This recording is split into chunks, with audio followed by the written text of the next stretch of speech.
inquirer, you have the power to push back against a test-driven only view of teaching and learning and engage every student you teach. Engaging in inquiry is about finding new and better problems to study, and in so doing, leading a continuous cycle of self and school improvement, truly becoming the best you can be. Tonight, you make a difference in the lives of many more children you will never teach and never even meet.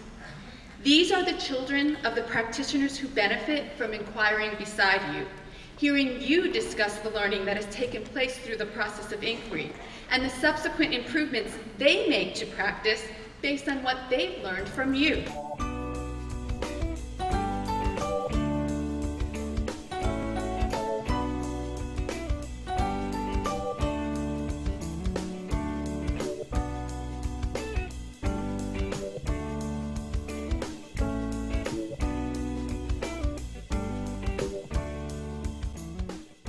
Starting off our lesson today with a review of some Greek and Latin roots that we've learned. First, I would like you to tell us the meaning of the root and demonstrate the gesture for us, and then we will say the meaning and the root back to you and also demonstrate the gesture as a group. Vic or Vince means to conquer. Wahaha. Vic or Vince means to conquer. Wahaha. Or strew means to build. Devin? Man or men means to order. Right. Everyone, manned or men means to order. Dawn Coleman and I decided to do an inquiry on how teaching students the Greek and Latin word parts would affect their reading comprehension. They were good at looking at words in context, sometimes and coming up with definitions, but for those longer words or words they did not come across very often, this was a difficult thing for them. If they know the root of something, then even if they've never seen the word before, they may be able to find the definition of it. And then which of these definitions do you think is the real definition of the word? Tell me what you know and how this could help you figure it out. I remember that pro was for, before, and forward, and that ject was throw.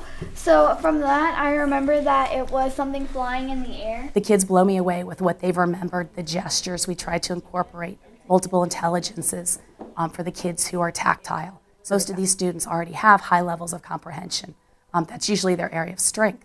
So the question was, what can you do to impact their middle school experience? And I think that comes down to vocabulary as they experience harder text. Today I'm going to teach you that mathematicians use main idea and supporting details. We had a new FCAT this year.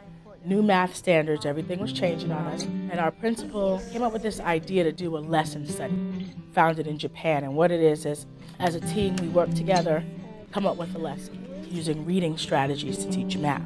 My teammate and I, who also teaches math and writing with me, we decided to take that and make it into our inquiries. As reading detectives next door, because when you go to Miss Long's room, you're reading detectives. When you come over here, you're math doctors. Next door, you use supporting details, and we call those the symptoms. And next door, you use main idea, and we're going to call those the problem. You're going to look at the symptoms and supporting details, and you're going to determine the problem, the main idea, and how many baby ducks were there? A large percentage of the test questions for FCAT are word problems. And if the kids are having a hard time decoding in their reading, they're going to have a hard time answering these word problems. So we taught them how to dissect word problems using these reading strategies. Test scores did go up, we noticed that. And then in interviewing and from the anecdotals that I took and from journal entries from the children, their attitudes have changed too.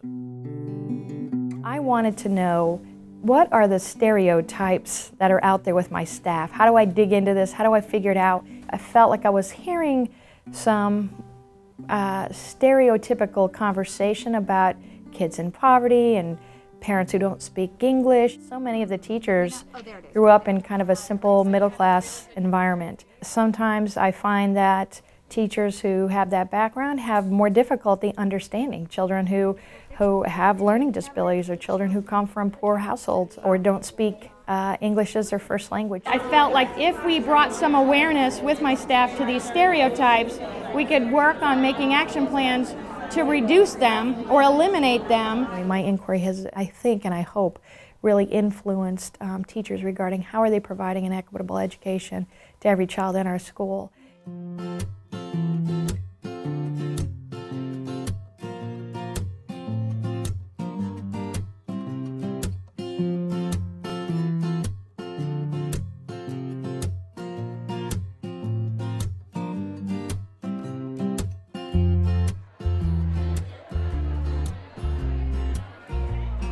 Inquiry, it helps you hone it a little more. You're focused on one thing, and then through the sharing, you kind of get the benefit of what everybody learned.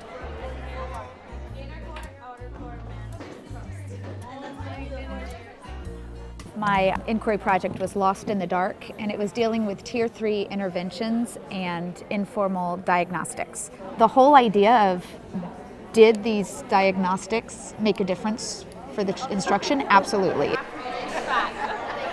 What I did my inquiry on is increasing third grade vocabulary. My question is, how can increasing my reading students' vocabulary through the use of hand signals and daily journal writing impact and improve their writing skills and reading levels? All my students' reading levels increased, every single one of them. The teachers have set out this year for the students to monitor their learning and their gain. This is an exemplary teacher giving the students the responsibility that they are responsible for their learning.